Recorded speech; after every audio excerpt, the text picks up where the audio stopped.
Maine Governor Paul LePage has repeatedly vetoed bills to expand access to the anti-overdose drug naloxone. So, of course, there's a heroin epidemic, there's an opiate epidemic that they're dealing with, and this drug makes it so that if you see somebody ODing, they take it and they don't OD anymore.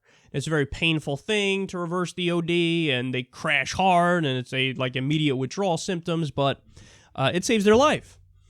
But this time, Governor Paul LePage, instead of just vetoing it, he went further and he explained why he's vetoing it, and he attached his explanation to the legislation. So he said the following: naloxone does not truly save lives.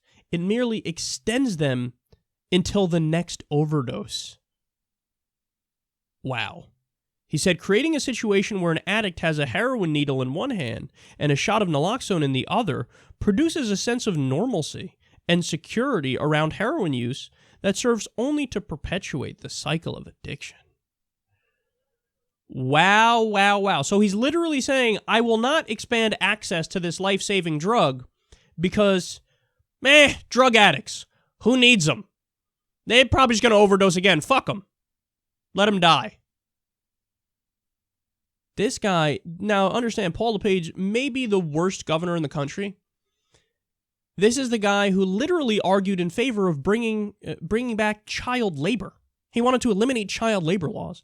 He's also openly racist. He's given these rants about how, our nice, good, innocent young white girls are leaving with drug dealers named D-Money. Unbelievable character he is, and his policies are as draconian as, it gets. But think about the logic he's using. Apply this anywhere else, and you'll see how pathetic it is and wrong it is. Imagine somebody he knows, or him. He seems like a drinker. Imagine he gets cirrhosis of the liver, and then the doctor turns around and says, I could treat you, but I'm just extending your life until you drink some more and your cirrhosis gets worse and you die. So how about no?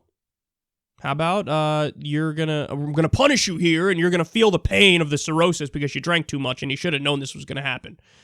That's the same fucking argument. That's the same argument. How can anybody? It's fucking 2016. You got idiots making this argument. He's like straight out of medieval times, this fucking jackass here.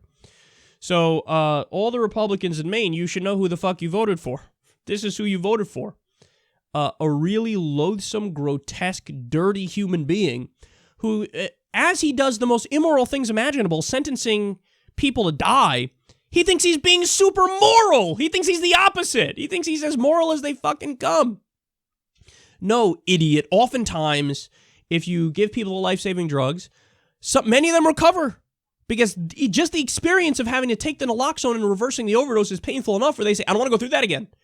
That's happened. There's been reports of that. We've covered stories on that. So that's one thing. Many of them recover. And on the other hand, some of them don't. But either way, they're still dealing with a medical issue. And would you treat any other medical issue like this?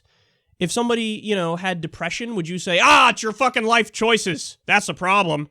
So no, I'm not going to give you SSRIs. No, I'm not going to give you treatment. Fucking sitting there and soaking your misery because you should feel it. You should be punished for how you feel. That's the argument he's making.